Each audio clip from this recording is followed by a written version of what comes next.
Yes, brother.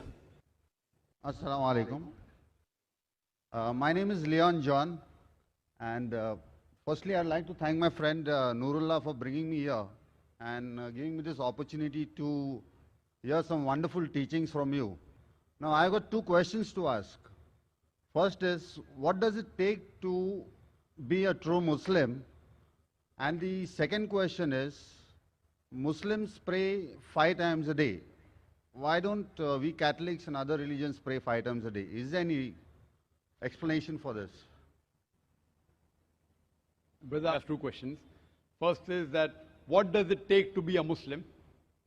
What is the requirement? And second is why do Muslims pray 5 times, Catholics pray less? What is the reason?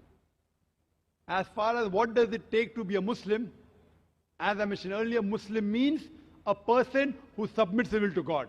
So if you submit your will to God and follow the commandments of God, you are a Muslim.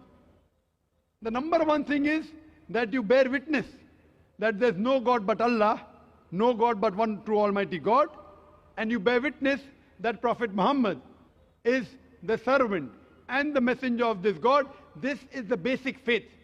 It is a fundamental creed known as Shahada. So once you say this, you enter into the basic fundamental creed. And to be a good Muslim, you should submit your will to Almighty God. So if you follow the commandments given by Almighty God in the Quran and the teachings of the Prophet Muhammad, peace be upon him, in the authentic hadith, then you'll be a good practicing Muslim.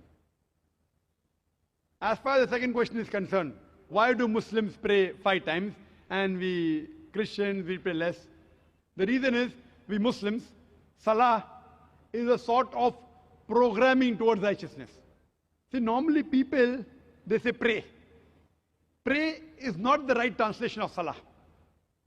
Pray means to ask for help. In Oxford Dictionary, pray means beseech. In Salah, we don't merely ask for help. Besides asking for help, we are getting guidance from Allah subhanahu wa ta'ala. In other religions, they only ask for help. In Islam, besides asking for help, we are getting guidance from Allah subhanahu wa ta'ala. For example, if the Imam, after Surah Fatiha, he recites the verse of the Quran, or Surah Maida, chapter number 5, verse number 90. Ya ayyuhalladhina amanu, oh you believe, innamal khamru wal maisuru, most certainly intoxicants and gambling, wal anzabu wal azlamu, dedication of stones, divination of arrows, rijsum min amali shaitan, these are Satan's handiwork. Fashtanibu lalakum tuflihun, abstain from this handiwork that you may prosper. Here we are getting guidance from Allah subhanahu wa ta'ala in our salah that don't have intoxicants, don't gamble, don't do fortune telling, don't do idol worship. These are Satan's handiwork. Abstain from it that you may prosper. So besides asking for help, besides asking, we are getting guidance from Allah subhanahu wa ta'ala and we are thanking Allah subhanahu wa ta'ala. So I prefer calling salah as programming towards righteousness. And if you analyze today, the amount of evil we see around us, bad things happening, evil thing, obscenity, cheating, there are high chances that we can get deprogrammed. How a doctor tells you, for a healthy body, 3 meals a day. So our Creator, Almighty God, knows that we have to be programmed 5 times a day so that we will be on the straight track. So He's our Creator, He knows that. So if you are a true Christian, even you should offer 5 times. You know why? Because if you read your scriptures, the book of Acts, like how we do ablution, Surah Maida chapter 5, verse number 5, that you have to wash your hands, wash your face, rub the head with water, and wash the feet up to ankle. Similarly is mentioned in the book of Acts. Similarly in the book of Exodus, that Aaron and Moses, they washed their face and hands before they appear in front of the Lord. Same thing, the basic part of Sajda, the sujood, if you read Genesis chapter number 17, verse number 3. It says that Abraham fell on his face and prayed to God. In Numbers, chapter number 20, verse number 6, Aaron and Moses, they fell on their face and prayed to God. Joshua, chapter number 5, verse number 14, Joshua fell on his face and prayed to God. If you read the Gospel of Matthew, chapter number 26, that Jesus Christ, peace be upon him, in the Garden of Gethsemane, he took a few steps forward and fell on his face and prayed to God. Can an acrobat fall on his face and pray to God better than the way we Muslims do? When we do sujood, We put the highest part of the body, the forehead, on the lowest part of the ground and say, Glory be to Allah, the Most High. Glory be to Allah, the Most High, thrice. So all the prophets of the Bible, they prayed the same way as we Muslims pray.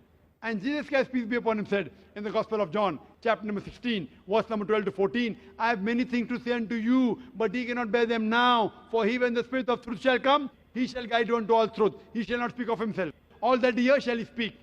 He shall glorify me. Now, Jesus Christ, peace be upon him, said that wait for the Spirit of truth, talking about Muhammad, peace be upon him. And there are various references of Prophet Muhammad, peace be upon him, in the Old Testament as well as the New Testament. If you read the New Testament, in the book of Deuteronomy, chapter number 18, verse number 18, in the book of Deuteronomy, chapter number 18, verse number 19, in the book of Isaiah, chapter 29, verse number 12, in the Song of Solomon, chapter number 5, verse number 16, all of these references speak about the coming of the last and final messenger, Prophet Muhammad, peace be upon him. Even in the New Testament, Gospel of John, chapter number 14, verse number 16, Gospel of John, chapter number 15, verse number 26, Gospel of John, chapter number 16, verse number 7, Gospel of John, chapter number 16, verse number 12 to 14, all of these references speak about the last and final messenger, Prophet Muhammad, peace be upon him. So if you're a true Christian, if Christian means a person who follows the teachings of Jesus Christ, peace be upon him, we Muslims are more Christian than the Christian themselves. If you're a true Christian, you have to follow the teachings of Prophet Muhammad, peace be upon him, and do ablution before Salah. You should do sujood, and you should pray 5 times a day. Hope that answers the question. Thank you. I appreciate that.